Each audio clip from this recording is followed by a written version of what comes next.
My name is Alina Tran. I was 21, and all I wanted was to come home. I'd just driven 6 hours through late winter rain from Portland to Spokane, excited to surprise my family for spring break. But the moment I pulled up to the house, I knew something was wrong. There was a for sale sign planted in the yard like a dagger. The porch light was off, the windows empty. No curtains. No familiar warmth. Just shadows staring back at me. My heart dropped. I climbed out of my car, slowly approaching the steps like the ground might give way beneath me. 3 black trash bags sat in a neat row beside the door. When I knelt and unzipped the first one, I found my old hoodie, the one I wore every finals week. My AP government binder. A couple of books from the shelf I'd begged to keep. A half-used bottle of my favorite shampoo. It was my life. In bags. On the porch. Like leftovers someone forgot to throw out. I called my Uncle Min. He lived 2 streets over. "What do you mean you don't have the keys?" I asked, my voice tight, fists clenched around my phone. "The house is empty." From across the street, an old neighbor I barely recognized watched me from his porch swing, curiosity painted across his face. "Your parents moved last week," Uncle Min said gently. "Didn't they tell you?" "No," I whispered, the word catching in my throat. "They didn't tell me anything." I hung up and dialed my dad. Each ring stretched like a rubber band, pulling my chest tighter. "Hello?" His voice was flat. No warmth. No guilt. "Dad. The house is empty. There are garbage bags with my stuff on the porch." "What is going on?" A pause. "Then, we moved. You're an adult now. Deal with it." Click. That was it. Not even a goodbye. Just a cold drop into silence. I tried calling back. Straight to voicemail. I called Mom. Nothing. My younger sister, Kim? No answer. In one breathless afternoon, I'd been erased. No warning. No explanation. Not even the decency of a forwarding address. I stood in the middle of the sidewalk as the sun dipped low, casting long shadows across what used to be our yard.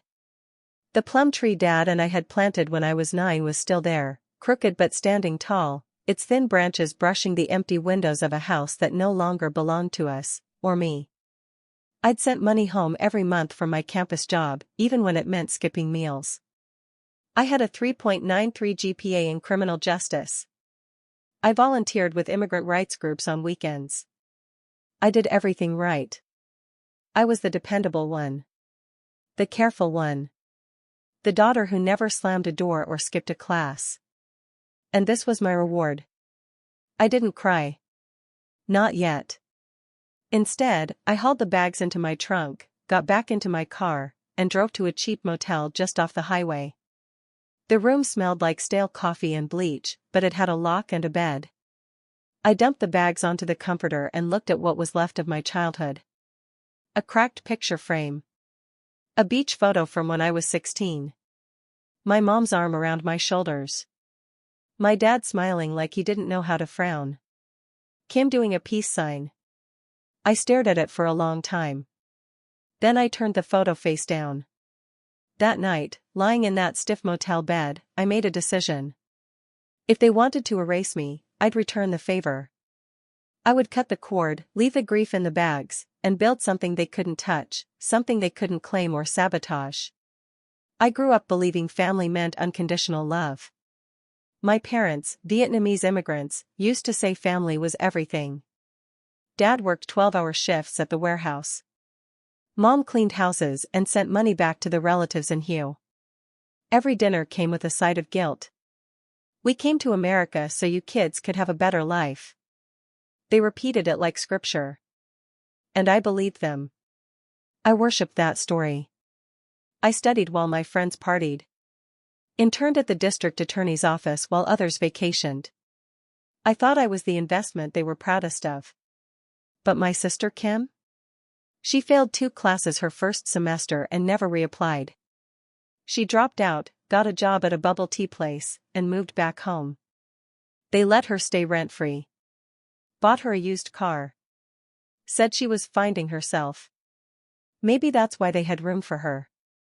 And not for me. Their abandonment blindsided me. The responsible daughter, discarded. While the dropout barista sister still had a room, a bed, and a place at their table. That night in the motel, I sat on the edge of the bed staring at the peeling wallpaper, my phone shaking in my hand. I didn't even know who to call, until I remembered someone who had seen me clearly. Professor Wilkins. My constitutional law professor. A sharp woman with salt and pepper curls and a voice like warm stone, steady, grounded. She had always taken a particular interest in my writing and questions during lectures. When she picked up, I could barely speak. They just left, I managed. I don't know what to do. I can't go back to campus, dorms are closed for break. And I don't have anywhere to go. There was a long pause. Alina, she said firmly. Come stay with me. I blinked. Wait, seriously? Yes. Until the dorms reopen. No questions. No judgment. Just come. We'll figure it out. She lived alone in an old craftsman bungalow just outside Portland, a home filled with overflowing bookshelves, Persian rugs, and 2 elderly cats that blinked slowly like they'd seen 1,000 years. She gave me a room, a spare key, and something I hadn't felt in weeks, safety. No time limit, she said as I unpacked the last of the garbage bag clothes. Focus on your studies. So that's what I did. While other students went hiking or flew home for break, I buried myself in research. Professor Wilkins had recently connected me with a summer internship at Northbridge Justice Collective, a nonprofit focused on tenant rights and housing discrimination. The irony wasn't lost on me. Channel it, she told me one evening over chamomile tea. The best advocacy comes from lived experience. I nodded, thinking of the photos I'd found at the bottom of the trash bag. My quinceañera. My high school graduation. Family birthdays, holidays, moments I thought meant something. Crumpled like junk mail. That night, I blocked their numbers. My father. My mother. Even Kim. I didn't want to hear justifications or fake remorse. I needed space, mental, emotional, spiritual. If people asked about my family, I simply said, we're not in touch. No dramatic explanation. No tearful overshare. That part of my life was closed. That summer changed everything. At first, my job at Northbridge was mostly research and office admin. But after a few weeks, Eleanor Grayson, a senior attorney with a commanding presence and an infectious laugh, noticed something. You've got a real gift, Alina, she said after I helped de-escalate a tense intake meeting with a young mom on the verge of eviction. You listen. People trust you. She started assigning me to sit in on client interviews. Elderly renters facing illegal rent spikes.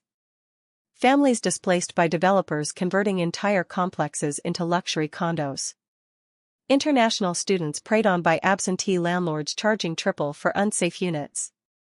Their stories gutted me. One night, after interviewing 3 different families from the same building, all given simultaneous 14-day notices to vacate, I stayed late at the office sorting through intake forms and statements. Papers covered the desk, the floor, my lap. Eleanor found me there at 9:15 p.m. Burning the midnight oil, she asked, leaning against the doorframe with a coffee in hand. These families, I said, throat tight. They're being offered motel vouchers. 2 weeks. That's all. Then what? Eleanor sighed. Unfortunately, that's more than the law even requires. It's not right, I said, standing now. 2 weeks isn't enough time to find affordable housing. There's no time to save for deposits. These families are going to be homeless. The system is broken, she finished for me. Yes. It is. So what are you going to do about it? That question haunted me for days. What could I do? I was just a 21-year-old intern with more passion than power. And then, at a required university financial aid seminar, I heard something that lit a spark. They mentioned social impact innovation grants. Funding for student-led projects tackling community issues. I sat straight up in my seat. The deadline? Just 2 weeks away. The grant deadline was only 2 weeks away. I stayed up 3 nights in a row drafting a proposal for a housing advocacy project aimed at helping low-income families and university students navigate tenant rights. I called it the Safe Space Initiative. Eleanor helped me with the legal framework, how to structure our outreach, what clauses to include in tenant education materials. Professor Wilkins reviewed my application line by line, offering edits with sticky notes and warm cups of oolong tea. By the time I hit submit, I felt something I hadn't felt in months: hope. While I waited to hear back, something else happened. 6 months after they'd abandoned me, I got a voicemail. It was from my father. "Alina, your mother's been worried. Call us." No apology. No explanation. Just an expectation that I would, what? Obey? Fall back into step like the daughter they'd discarded? I didn't call back. 3 days later, another message: "This silent treatment is childish. We're your family, Alina." I saved the voicemail but never responded. After that, it escalated. More calls. First from my father. Then my mother. Then my sister Kim. The tone varied, sometimes sharp and condescending, other times weepy and guilt-soaked. But never once did they acknowledge what they'd done. So when I got the email from the university announcing that I had been awarded the Social Innovation Grant, $25,000 to launch the Safe Space Initiative, I didn't even think of telling them. I ran through the halls to Professor Wilkins' office. She pulled me into a hug so tight I felt my ribs ache. Eleanor took me to dinner at her favorite sushi place to celebrate. These were the people who showed up. My chosen family. No blood ties. Just mutual respect, encouragement, and care. By January, the Safe Space Initiative had helped 23 students challenge illegal evictions or unfair housing practices. We worked out of a repurposed storage room at the Northbridge office, cluttered with case files, instant coffee, and donated space heaters. 2 paralegals volunteered their time. A few law students rotated in weekly, earning clinic credits. Most days, I sprinted from class to the office, grabbing dinner from vending machines and reviewing leases between lectures. I was tired, but not empty. Every student who stayed housed felt like I was building justice with my own hands, brick by brick. And then the calls from my family started flooding in. Sometimes 5 or 6 a day. Then they started texting. Emails. DMs from cousins I hadn't spoken to in years. "Your mother cries every night. Whatever happened, can't you just forgive them? Family is everything." But none of them said what I needed to hear: "We're sorry. We were wrong. We abandoned you." One Tuesday in February, I was counseling a sophomore named Devin. He'd returned from winter break to find his room rented to someone else. Even though he'd paid his lease through the semester, his landlord had double-booked and changed the locks. We were reviewing his options when the office phone rang. Safe Space Initiative. "This is Alina," I said, gesturing to Devin to hang tight. There was a pause, and then, "Alina? It's your mother." My stomach dropped. I almost hung up, but Devin was still in the room. "How did you get this number?" I asked sharply. "It's on your website," she replied. "We've been trying to reach you. Why haven't you returned our calls?" "We've been worried sick." I forced a tight smile at Devin. "I'm so sorry, do you mind waiting outside just for a moment?" Once the door closed behind him, I gripped the receiver. "This is my workplace. Please don't call here again." "We're your parents," my mother said, her voice cracking. "We have the right." "No," I said, my voice low but firm. "You lost that right when you left my things in garbage bags on the porch and sold our house without telling me." I'm not doing this now. But your father, he made a mistake. No, I interrupted. You both chose to cut me out. And now I'm choosing me. And with that, I ended the call. We had financial troubles, my mother pleaded through the phone. The house was being foreclosed on. We were embarrassed. For a moment, I felt my resolve waver. Financial troubles?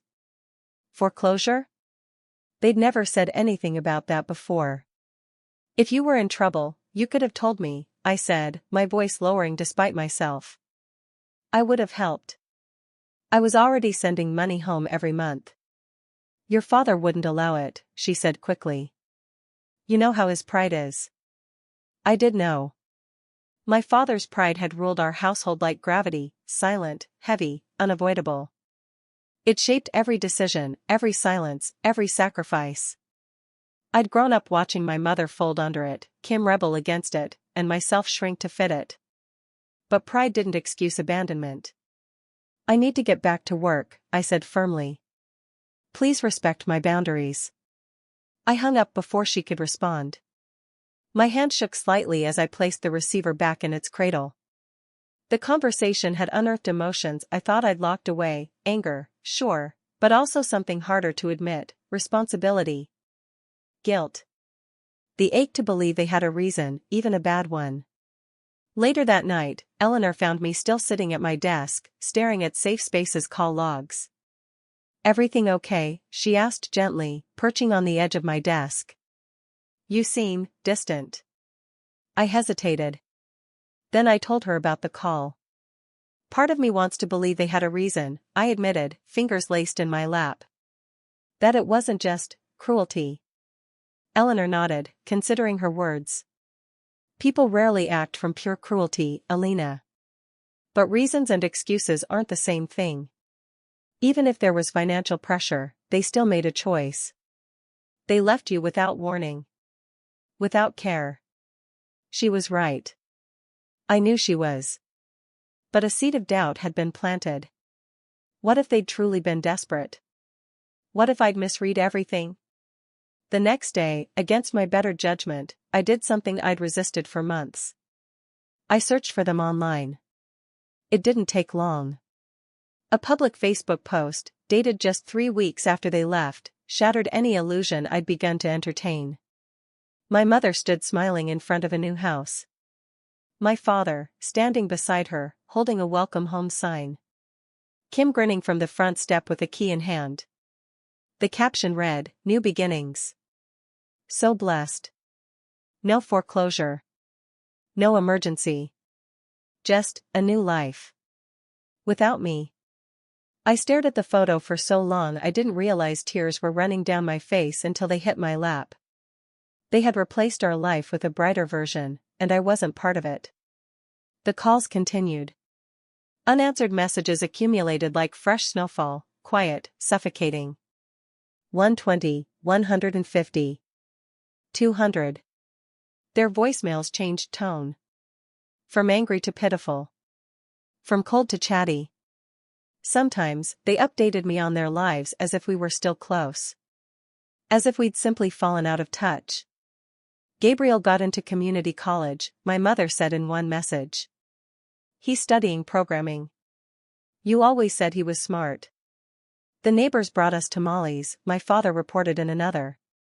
Not as good as your mom's, but they're trying to be welcoming. These casual updates infuriated me more than their demands. They were living. Hosting neighbors. Celebrating milestones. Smiling for photos. And I was still unboxing trauma. Meanwhile, Safe Space Initiative was gaining attention. A local news station did a segment on us. They interviewed 2 students we'd helped stay housed. The university paper followed with a full spread, complete with my photo and a headline that read, Student turns personal loss into policy change. It was surreal. People I didn't know emailed to say I'd inspired them. Volunteers started showing up. Our caseload ballooned. One afternoon, I walked into the office to find the inbox overflowing and intake folders stacked 4 deep.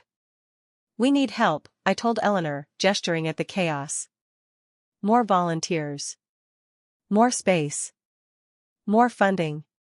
She smiled like she'd been waiting for me to say that. I might have a solution, she said, reaching into her drawer. The Watkins Foundation is taking proposals for their annual social justice grants. My heart skipped. The award is $100,000. The Watkins Foundation grant was substantial, enough to hire staff, secure real office space, and dramatically expand our outreach. But the application process was intense. For weeks, I lived on caffeine and adrenaline, drafting and redrafting our proposal, compiling research on student housing insecurity, and gathering testimonials from students we had helped. By the time I submitted the final document, it was 47 pages long.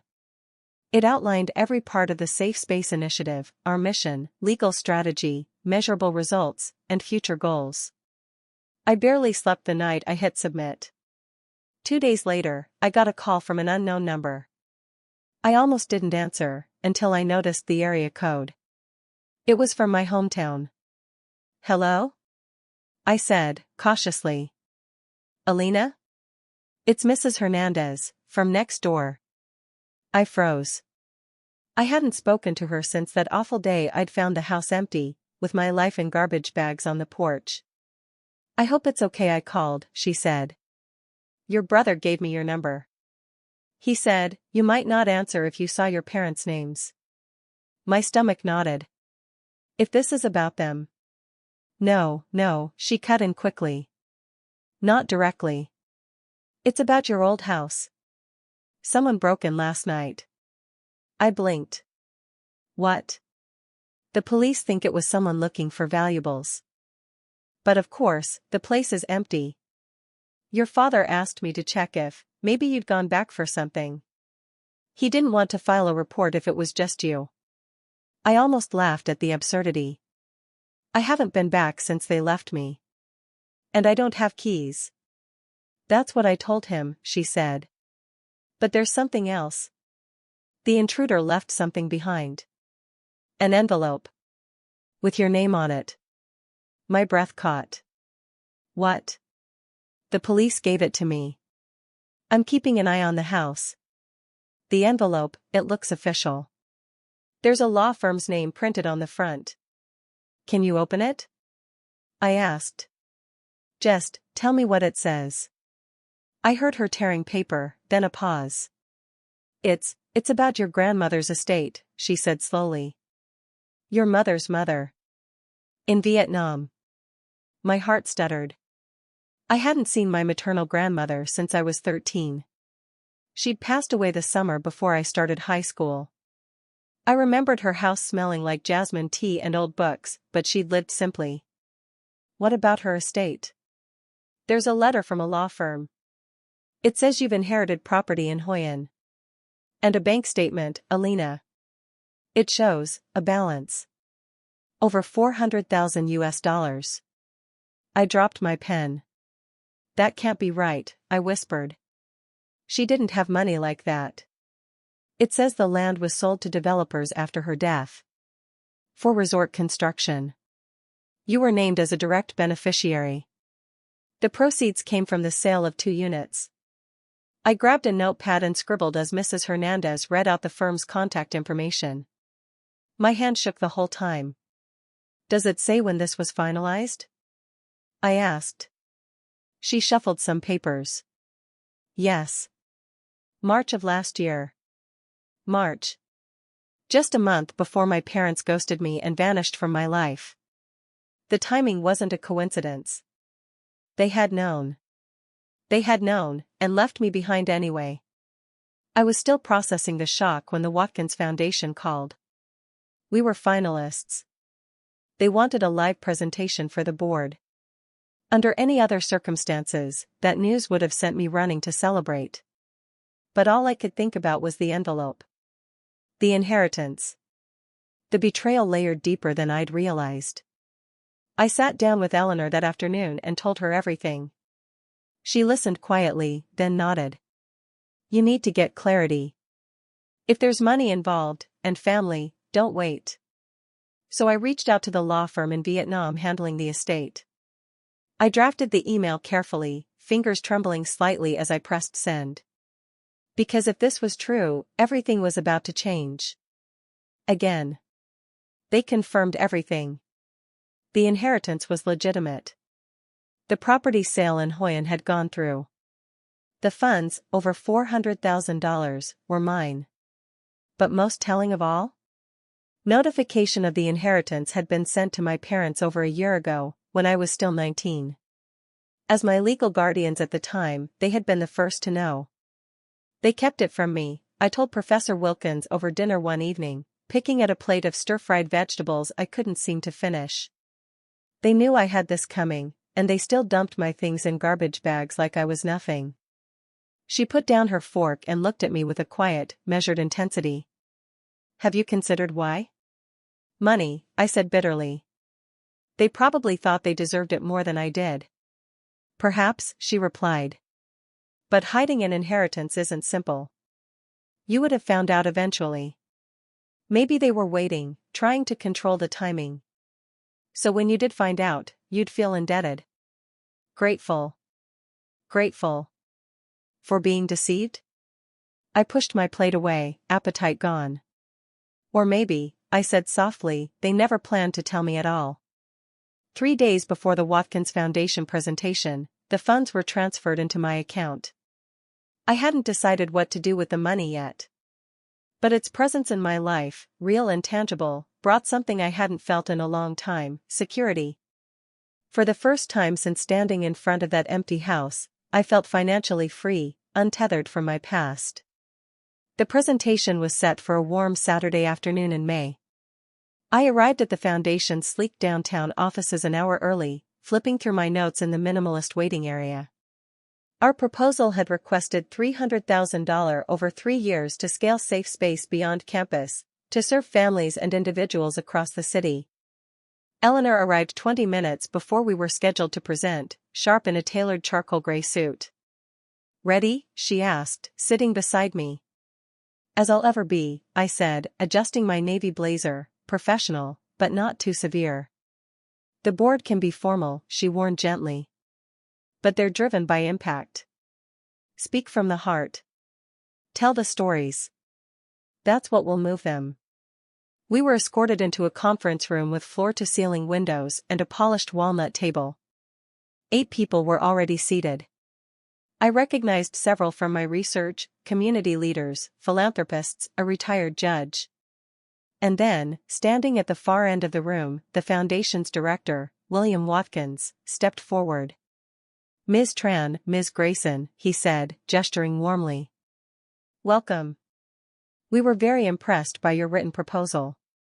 Please, show us why Safe Space deserves our support. I connected my laptop to the projector, my fingers steady despite the weight of the moment. I launched into the story of Safe Space, how it started in a storage room with donated coffee and broken furniture, how we'd helped over 40 students in less than a year, how we wanted to do more. Eleanor added legal insight, explaining how our model filled the critical gaps left by city resources. 20 minutes in, just as I began describing our vision for community-wide expansion, the door to the boardroom opened. A young assistant leaned in, whispering something to Mr. Watkins. He nodded slowly, then looked over at me. I apologize for the interruption, he said gently. Ms. Tran, there are some individuals in the lobby claiming to be your family. They say it's urgent. My heart stopped. My family? Now? We can ask them to wait until the presentation concludes, he added, looking apologetic. Eleanor touched my arm, steady and reassuring. Your call, Alina. I inhaled slowly. After months of silence, of ignored voicemails and one-sided updates, my parents had chosen this moment, this day, to track me down. The timing wasn't a coincidence. It was a tactic. Please let them know I'll speak with them after the presentation, I said, my voice calm and unwavering. This is too important to interrupt. Mr. Watkins nodded, clearly approving. The assistant slipped out. And I turned back to the screen. Back to the board. Back to the purpose I'd built from ashes. But inside, my mind was racing. What could possibly be so urgent, after nearly a year of silence? I finished the presentation on autopilot. My voice was steady, professional, my answers sharp and confident. On the outside, I was composed. But inside, I was balancing on a wire stretched between fury and disbelief. The board asked thoughtful questions. I responded with clarity, refusing to let the chaos waiting outside bleed into the opportunity one had worked so hard for. When Mr. Watkins thanked us and promised a decision within 2 weeks, I nodded politely, but felt hollow instead of hopeful. "You were excellent," Eleanor said as we packed up. "Especially under the circumstances." I gave her a grateful smile. Outside the boardroom, in the Foundation's glass-walled reception area, my parents and Kim were waiting. My mother stood the moment she saw me, her expression tangled, a storm of hope, guilt, and resolve all colliding at once. My father remained seated, arms crossed, jaw tight. Kim hovered near the wall, arms folded, eyes bouncing between her shoes and the windows. "Alina," my mother began softly, stepping toward me. "We need to talk." Eleanor squeezed my shoulder. "I'll give you space. Call me later." I nodded, then turned to face them. "Why are you here?" I asked, my tone even. "How did you even find me?" "We saw the article in the university paper," my mother said. "About safe space. It mentioned the Watkins presentation. We've been trying to reach you for months," my father added. "I'm aware," I replied, coolly. 247 missed calls are hard to ignore. My father stood abruptly, voice sharp. "This has gone on long enough, Alina. You're being childish." A bitter laugh escaped me. "Childish?" I repeated. "You sold our house without telling me. You left my things on the porch like trash. You disappeared. And I'm the one acting childish?" "We made a mistake," my mother whispered, her voice cracking. "We want to make it right." "Oh, now you want to make it right?" I said. "After a year? After I rebuilt everything without you? Why now?" Kim shifted, finally speaking. Just hear them out, Lena." "I know about the inheritance," I said flatly. "Is that what this is really about? Is that why you're suddenly ready to reconcile?" My father's jaw clenched. "You're always so quick to assume the worst. And you're always so quick to discard," I snapped. "You knew about my grandmother's estate last March. You kept it from me. Then you left me behind." My mother's face paled. You know?" "I know everything." My voice was calm now. "The question is, what do you want?" The Foundation's reception wasn't the place for this. So we walked to a coffee shop down the block. I sat across from them, a latte cooling in my hands, untouched. They started explaining. "We were ashamed," my mother said, fingers wrapped tightly around her paper cup. "The foreclosure, your father lost his job. I couldn't cover the mortgage alone. We didn't want you to see us like that. So you abandoned me," I said quietly. "Instead of asking for help. We found out about your grandmother's inheritance right after you left for spring semester," my father said. "The lawyers said you'd receive it at 21. We thought if we moved, started fresh, we could fix our finances before you knew. By selling the house. By ghosting your daughter." "We panicked," my mother murmured. "Your father thought it would be easier for you. You had your scholarship. You had college. Friends." I shook my head. "You didn't just leave. You erased me." They looked at each other, then Kim spoke again. "They made a terrible mistake, Lena. They know that now." My father cleared his throat. "We saw what you built. Safe space. We read about you. And we realized, we lost something irreplaceable." "Your successful daughter," I said bitterly. "No," my mother replied quickly, shaking her head. "Our daughter. Our family." I studied them, the people who had shaped my childhood and then shattered it. My mother looked older now, gray strands streaking her once jet black hair. My father's frame seemed smaller, shoulders hunched beneath a worn jacket that used to hang with pride. Even Kim looked different, taller, more aware. Not the rebellious teen I remembered. I built a new life, I said quietly. With people who support me, not because of my grades, not because of what I can give, but because they see me. We're still your family, my father said, voice low. I met his eyes and held them. Family doesn't put your life in garbage bags and walk away. I stood, pulled a few bills from my wallet, and placed them on the table to cover our drinks. I don't need closure, I said. I've already moved on. But if you truly want to make amends, respect my boundaries. Start there. And I walked out. I didn't feel triumphant. Not angry, not broken. Just strong. Quietly, unmistakably strong. The next morning, the Watkins Foundation called. Safe Space Initiative had been awarded the full $300,000 grant, plus an additional $50,000 for operational growth. That same afternoon, a national news outlet reached out about featuring us in a segment on innovative housing justice solutions. When the story aired 2 weeks later, it reached millions, including, I later learned, my family. They never called again.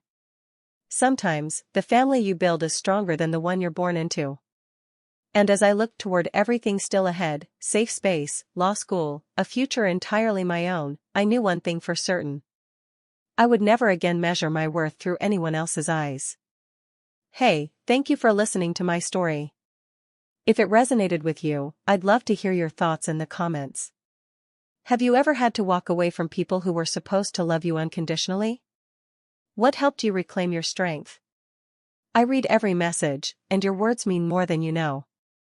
If you believe in the kind of quiet resilience it takes to start over, to build something from nothing, please like, share, and subscribe.